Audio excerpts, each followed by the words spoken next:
Le jardin secret d'une professeure. La situation où j'étais lorsque je poursuivais mes études était très précaire. Fort heureusement, les frais de scolarité en France étaient très faibles. Mais il me fallait travailler de temps à autre pour amasser un peu d'argent. Ainsi dus-je travailler dans des restaurants. J'y faisais la vaisselle ou j'y travaillais comme garçon ou aide cuisinier. Je fus aussi coordinateur dans une agence de voyage, quand je n'étais pas affairé à d'autres tâches. Je réalisais par ailleurs encore beaucoup d'autres petits travaux ouvriers. Je n'ai pas le souvenir à cette époque d'avoir porté un seul pantalon qui n'eût pas de trou. Je portais des cheveux longs. Lorsque je regarde des photos de cette époque, je me trouve quelques ressemblances avec un prêtre taoïste, Mao Shan. La comparaison me fait bien rire. Au demeurant, je ne sais toujours pas comment m'habiller correctement. J'ai gardé depuis de nombreuses réincarnations cette habitude de me vêtir avec inélégance, en sorte qu'il est difficile de la changer dans cette existence. Un jour que je me rendais à un concert de musique classique à Versailles, je trouvai une personne de ma connaissance. Elle paraissait très enthousiaste à l'idée de me présenter une musicienne qui venait, comme moi, de Taïwan. Je rencontrai alors une jolie femme, vêtue avec tous les soins qu'exige la modernité. Elle me regarda de la tête aux pieds, puis, sans m'adresser la parole, elle partit, en prétextant qu'elle avait quelque chose à faire. En y repensant, je trouve cette situation particulièrement comique. La personne qui nous avait présenté se sentit alors très embarrassée.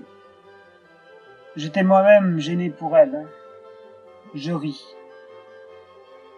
J'imagine que la jeune femme de son côté crut que je dormais dans la rue. Encore aujourd'hui, certaines gens se figurent que je travaille au noir et que je suis sans papier.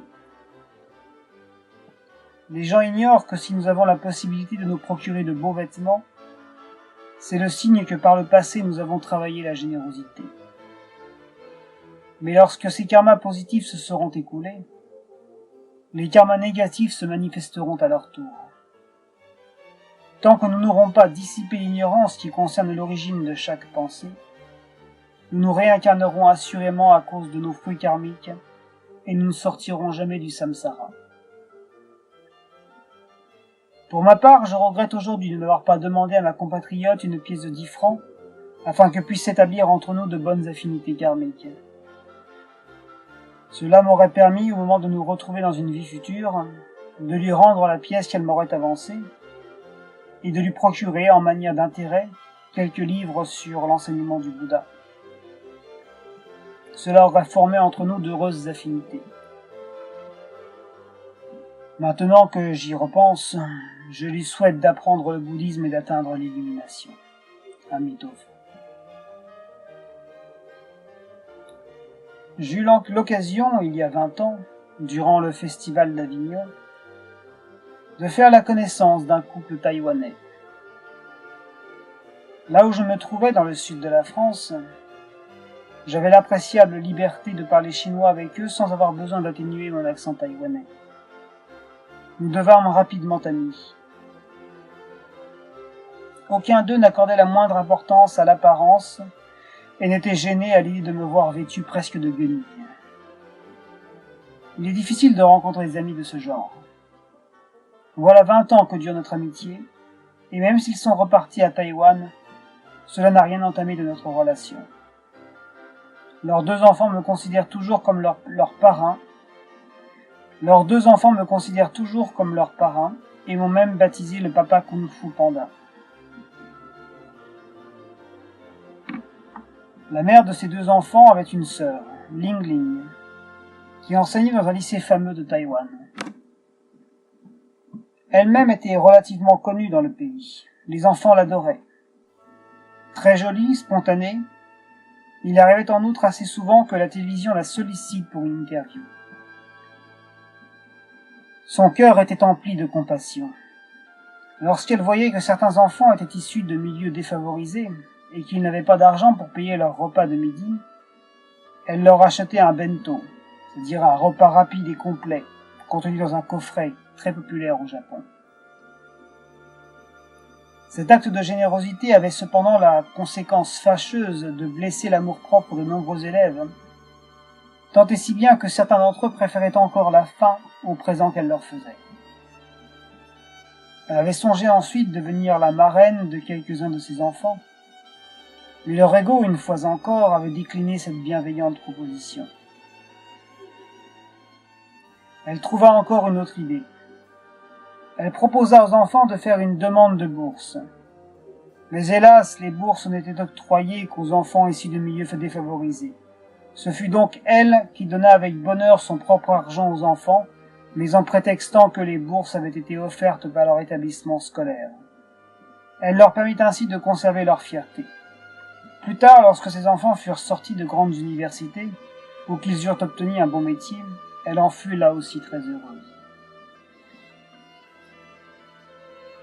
Certains élèves qui devinrent avec le temps des gens importants retournèrent au lycée pour le remercier de la bourse qu'il leur avait accordée. C'est là qu'ils comprirent que la bourse venait en réalité de Ling Ling, leur professeur, alors retraité. Cette forme de générosité m'a beaucoup touché. Le vrai moi des êtres sensibles est dépourvu d'ego. Si un pratiquant possède un ego particulièrement fort et que, dans sa générosité, il cherche à se forger une réputation, il lui sera très difficile de trouver son véritable moi, simplement parce que le vrai moi ne possède pas d'ego. Que le lecteur à présent me permette de m'intéresser à la vie antérieure de cette enseignante. Il y a une vingtaine d'années, mon ami me dit que dans sa vie passée, sa sœur Ling Ling avait été un homme français très fortuné. Il disposait d'une grande et jolie maison et d'un jardin luxuriant. Elle ajouta que Ling Ling avait de sa vie antérieure beaucoup de réminiscences. Elle avait même le souvenir qu'un ange auréolé de lumière s'était posé sur son berceau le jour de sa naissance. C'est après que ses parents eurent pris des photos d'elle alors que le premier mois de sa naissance venait de s'écouler, que l'ange disparut. Ce fut à l'occasion de mon mariage à Taïwan que je rencontrai Ling Ling pour la première fois. J'en avais déjà entendu parler et ce qu'on m'en avait dit m'avait permis de me faire d'elle une excellente idée. Lorsque je la rencontrai, je présumais que c'était sans doute un homme bon vivant qui s'était incarné en une jolie femme. Ses yeux étaient vifs et son humour me faisait beaucoup rire.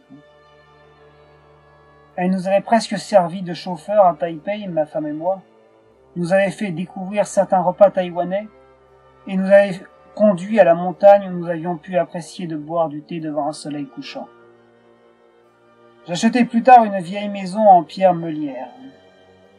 Je reçus un jour un coup de téléphone de Ling Ling. Elle demandait à passer l'été chez nous, en France, ce à quoi je répondis que les portes lui étaient naturellement grandes ouvertes. Elle vint avec une amie qui ne resta chez nous qu'un mois. Seule, Ling Ling demeura en France durant toute la saison. Mes deux enfants l'adoraient, en particulier mon fils cadet qui recherchait sans cesse sa compagnie. Il ne parvenait pas à parler très correctement, pourtant il prononçait le nom de Ling Ling sans le moindre mal. Durant son séjour, elle nous aidait, ma femme et moi, à nous occuper des enfants, coupait les herbes, taillait les haies et s'occupait du potager. Nous passions nos soirées autour d'un bon thé et nous philosophions sur la vie. Je lui recommandais même quelques ouvrages de maîtres bouddhistes. Je souhaite ici m'excuser envers elle, car à cette époque je connaissais mal le bouddhisme et les ouvrages dont je faisais grand cas auprès d'elle étaient étrangers au bouddhisme authentique. Mais j'appris ensuite à le comprendre, en sorte que je pus lui recommander les ouvrages des vrais maîtres bouddhistes, en particulier un livre de maître Xiao qui parle du Sutra du cœur. Je regrette simplement que malgré cette lecture, elle ne veuille toujours pas apprendre le véritable enseignement du Bouddha. Après qu'elle eut passé quelques jours chez nous, elle commença à devenir plus familière, plus naturelle avec moi, et décida de me confier un problème qu'elle rencontrait. Elle voulait savoir si elle devait se séparer de son compagnon, car elle ne parvenait pas à prendre seule une décision. Elle me dit que quelques années plus tôt, son compagnon Zhang Zhang avait été son élève et qu'il était entré dans une célèbre université taïwanaise. Il n'avait eu de cesse à cette époque de poursuivre Ling Ling de ses assiduités. Mon ami, après avoir longuement réfléchi, avait décidé finalement de répondre aux avances du jeune homme. 10 ans étaient passés, ils étaient toujours ensemble. Zhang Zhang était issu d'une famille pauvre. Il travaillait dans la finance depuis qu'il avait quitté l'université et il gagnait fort bien sa vie. Mais sitôt qu'il commença à gagner beaucoup d'argent, sa vie prit une fâcheuse tournure. Ling Ling ajouta que du jour où elle avait accepté d'entretenir une relation avec cet ancien élève, la mère de ce dernier avait demandé à la jeune femme de prendre soin de son fils. Elle lui avait appris que le père de Zhang Zhang était alcoolique et que son corps n'ayant pas été assez solide pour supporter longtemps les ravages de la boisson, il avait quitté la vie assez prématurément. La pauvre mère de Zhang Zhang avait peur alors que son fils suive le même chemin tragique que celui qu'avait emprunté son mari. Au début de leur relation, le jeune homme était particulièrement attentif aux paroles de sa compagne. Mais avec le temps, les choses changèrent. Il commença à boire. Ce n'était d'abord qu'un verre avec des collègues de travail. Bientôt, il ne rentra presque plus à la maison. À plusieurs reprises, elle le trouva allongé sur le perron. Elle apprit même qu'il passait parfois la nuit avec des prostituées. Il arriva un temps où Ling Ling ne fut plus capable d'endurer cette situation et où elle souhaita s'éloigner de Zhang Zhang. C'était pour évoquer ce problème qu'elle était venue passer ses vacances en France. Arrêtons-nous à ce stade de l'histoire. Nous pouvons penser que si le père était alcoolique, il n'était pas nécessaire pour autant que le fils le soit lui-même. Ce serait un raisonnement juste. Je voudrais partager mon point de vue à ce sujet. Il n'y a rien de fortuit au fait que deux personnes parviennent à rester durablement ensemble. Si elles forment une famille, cela signifie que de très fortes affinités les attachent l'une à l'autre. En d'autres termes, elles ont déjà créé ensemble un karma collectif très riche. C'est grâce à ce karma collectif qu'elles peuvent former une famille. Il peut arriver par exemple que deux amis appréciant de s'amuser et de boire se retrouvent ensemble pour se livrer à ces activités. Par la suite, ils désireront passer plus de temps ensemble et développeront ainsi un karma collectif de plus en plus considérable. Ils augmenteront ainsi la possibilité pour eux de se retrouver ensemble, peut-être même au sein d'une même famille dans leur prochaine existence. C'est un exemple. En voici un second. L'un de mes collègues apprécie de fumer. Par ailleurs, il est interdit de fumer dans les lieux publics. Mon collègue, lorsqu'il était en colocation, avait coutume de fumer à l'extérieur pour ne pas déranger ses colocataires. Or, dans la mesure où sa voisine avait pris la même habitude que lui, il la voyait fréquemment, en sorte qu'ils finirent tous deux par se donner des heures précises durant lesquelles ils pouvaient fumer ensemble. Sa voisine devint sa femme. Les sentiments qui les animent sont aujourd'hui très liés à la cigarette. Il m'arriva une fois de me rendre chez eux et je pus remarquer que pour eux, les deux moments de détente qu'ils appréciaient le mieux étaient ceux durant lesquels ils fumaient. Là encore, je tiens à préciser qu'il n'y a pas de hasard. Si deux personnes forment une famille, nul doute qu'à l'origine, elles avaient un karma collectif important. Ling Ling me dit un jour qu'elle avait souvent rêvé qu'elle était un riche Français et qu'elle possédait un jardin magnifique émaillé de rochers desquels coulaient des fontaines. Dans ce rêve, l'homme passait beaucoup de temps dans la contemplation de son jardin. Elle me montra le jardin à partir d'un dessin qu'elle en avait réalisé et me fit remarquer l'ingéniosité avec laquelle il avait été conçu. Depuis son jardin, on pouvait voir tout ce qui se passait dans les jardins voisins, sans que nul en revanche ne puisse voir ce qui se passait dans le sien. Il avait occupé beaucoup de son temps et fait bien des sacrifices pour améliorer la qualité visuelle de cet espace. Ce jardin, me dit-elle, avait été pour l'homme qu'elle était un véritable paradis terrestre. Et son visage rayonna quand elle m'en parla. Elle en parlait avec tant de détails qu'on eût dit qu'il était là, devant nous. Elle alla un jour visiter Auvers-sur-Oise, lorsque le peintre Vincent van Gogh y avait passé un moment. Au moment de sortir de la gare, elle eut l'impression immédiatement de connaître chacune des rues qui s'offraient à son regard, à tel point qu'elle aurait pu y circuler les yeux fermés. C'est inconsciemment que ses pas la guidèrent jusqu'à une imposante maison. Elle fut alors saisie par la certitude qu'elle avait retrouvé son ancienne maison, cette même maison qui avait fréquemment habité ses rêves. Elle sonna à la porte, elle avait une telle envie de revoir son jardin. Malheureusement, personne ne lui ouvrit. C'est alors que, tel un film, un torrent de souvenirs de sa vie passée déferla dans sa mémoire. Des émotions la submergèrent, mélange complexe de joie et de tristesse. J'ignore combien de temps elle demeura là, au pas de cette porte. En tous les cas, à son retour chez nous, son excitation était telle qu'elle me confia beaucoup de choses sur sa vie antérieure. Elle se souvint que l'homme qu'elle était s'était disputé avec M. Van Gogh. Il avait ajouté que c'était un fou, et que le dessin qu'il avait fait de son jardin ne ressemblait à rien. Il reprochait à ce Hollandais cet orgueil immense qui le poussait à se prendre pour un dieu, alors même qu'il ne savait pas dessiner. Mais ce n'était pas là le plus important pour lui. L'effervescence de son esprit reçut bientôt le souvenir de son ancien jardinier qui consacrait son talent à donner au jardin de la maison un cachet incomparable. Or, elle découvrit que ce jardinier qu'elle avait connu dans une existence antérieure n'était rien d'autre aujourd'hui que son compagnon. À l'époque où il jardinait, il buvait déjà, et lorsqu'il était ivre, il était incapable d'aucune action. Ses problèmes d'alcool avaient convaincu finalement l'homme qui était Ling Ling de licencier son jardinier. Après qu'il l'eut renvoyé, il avait été frappé de voir le nombre de bouteilles qu'abritait la chambre. Or, puisque dans la vie actuelle de Ling Ling le même scénario était en train de se reproduire, elle décida de rentrer à Taïwan, de se séparer de son compagnon.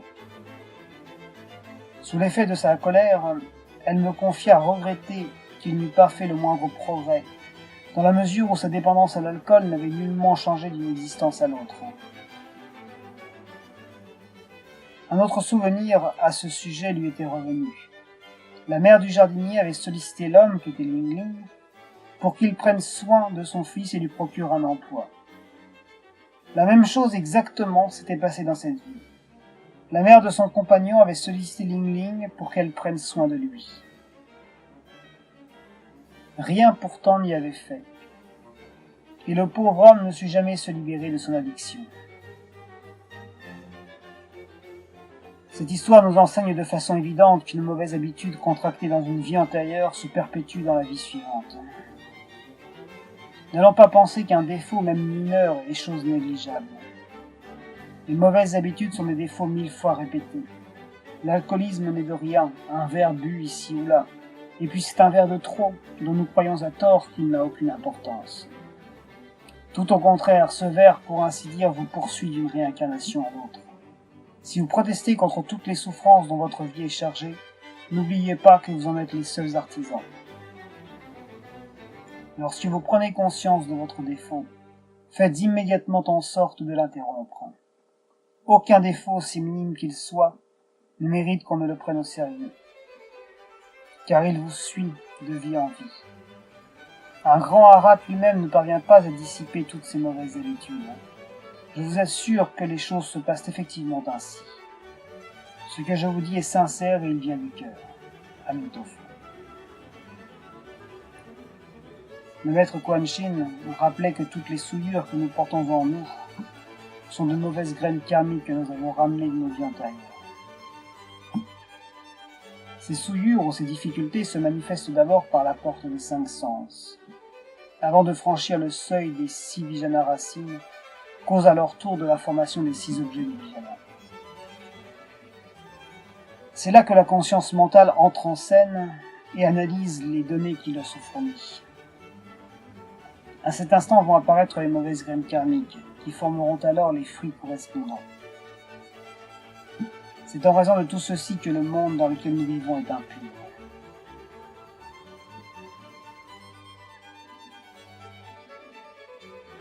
Un été est ainsi passé, avant que la professeure Ling Ling ne s'en retourne à Taïwan. Peu après son départ, mon fils manqua de se noyer. Je décidai d'appeler Ling Ling pour lui parler de cet accident, ce qui lui inspira de nombreuses larmes. J'ai mis ensuite le souhait qu'elle devienne la marraine de mon enfant, et l'inviter de surcroît à revenir chez nous à l'occasion des prochaines vacances. Elle pourrait ainsi garder les enfants. Elle accepta finalement notre invitation et vint accompagnée de son père. Ils y furent reçus avec bonheur. Il se trouva non seulement que le père de Ling Ling avait avec mon propre père des amis en commun, mais encore qu'ils avaient tous deux été formés à la même école militaire et qu'ils étaient issus de la même promotion. Nos deux invités dressèrent une tente de notre jardin, parce qu'ils avaient peur des fantômes. Le père de Ling Ling voulait devenir agriculteur, si bien qu'il constitua un potager dans notre jardin, et les légumes biologiques qu'il avait cultivés allaient nous nourrir durant plusieurs mois. Un pêcher également produisait de nombreux fruits qui nous permirent de confectionner des glaces et des sorbets, ce qui eut l'avantage de ravir les enfants. Nous allâmes en outre avec eux en Belgique et en Normandie, où le père de Ling Ling ramassa plusieurs kilos de galets qu'il exposa plus tard à ses élèves de l'école militaire, afin de leur expliquer que les soldats les avaient foulés lors du débarquement. Ling Ling souhaita plus tard faire visiter à son père son ancien village d'artistes d'Auvers-sur-Oise. Les petits pieds de Ling Ling semblaient n'éprouver aucun mal à guider son père dans les rues. Ce jour-là, la porte d'entrée de la maison où elle vivait autrefois était grande ouverte. Ils ont osé y entrer, ils ont sonné. Nul ne répondit. La jeune femme conduisit alors son père vers son jardin secret et à la vue de cet endroit, en eut le cœur brisé. Le joli paysage qu'elle avait connu avait disparu. Le grand arbre avait été coupé. Le béton avait remplacé l'élégante pelouse. La fontaine aux formes esthétiques était brisée et plus aucune eau n'en coulait. Tout ce qu'elle avait dessiné de ce jardin n'était plus. Ses yeux en pleuraient abondamment sans même qu'elle en prenne conscience. L'envie lui prit de demander à ses descendants, nouveaux habitants de la propriété, d'en sortir afin de se battre avec eux. Ce n'est plus à toi, lui rappela son père. Le paysage même a changé, il est inutile de continuer de t'attacher à cet endroit. Ling Ling retourna ensuite chez nous, défaite, sans force, envahie par une tristesse profonde. Aucun des mots que je prononçais ne parvenait à la consoler. Rien dans la vie n'est permanent. Or, l'impermanence induit la souffrance. Si vous ne comprenez pas ce principe, vous ne parviendrez jamais à vous libérer de vos attachements. Cette incompréhension est une forme d'ignorance. Mais de quelle ignorance s'agit-il précisément? Je vous invite vivement, si vous souhaitez le savoir, à venir apprendre le bouddhisme avec nous. Je mets ici un terme à l'histoire de Ling Ling. Elle est aujourd'hui retraitée. La dernière fois que je revins à Taïwan, elle m'invita à déguster une fondue chinoise. Elle était très heureuse de me revoir. Je me rendis chez elle et je fus surpris de voir que sa maison était décorée à la manière du style XVIIe siècle français. Elle m'avoua beaucoup aimer cette forme de décoration. C'est là une habitude qu'elle avait contractée depuis longtemps. Je voudrais, pour achever cette histoire, citer un passage du Mahayana Gana Viyuha Sutra. Les Alaya Vijana de tous les êtres sensibles existent depuis toujours. Ils ont tout ce qu'il faut en eux-mêmes et ils sont propres. Ils sont au-delà des trois mondes, ils sont nirvana. Ils sont comme la lune telle qu'elle se présente aux divers continents. Les êtres sensibles la verront tantôt pleine, tantôt sous forme d'accroissant. La lune elle-même pourtant n'a jamais rien perdu ni gagné de son volume. Les Tathagata Garbha sont comme la lune, ils sont présents dans les différents mondes, et chacun d'eux est entier. À l'instar de la lune, ils n'ont jamais rien perdu ni gagné. Ici prend fin mon histoire. Je souhaite à tous une excellente santé et de pouvoir mettre un terme à l'ignorance aussi rapidement que possible. Amis d'enfants.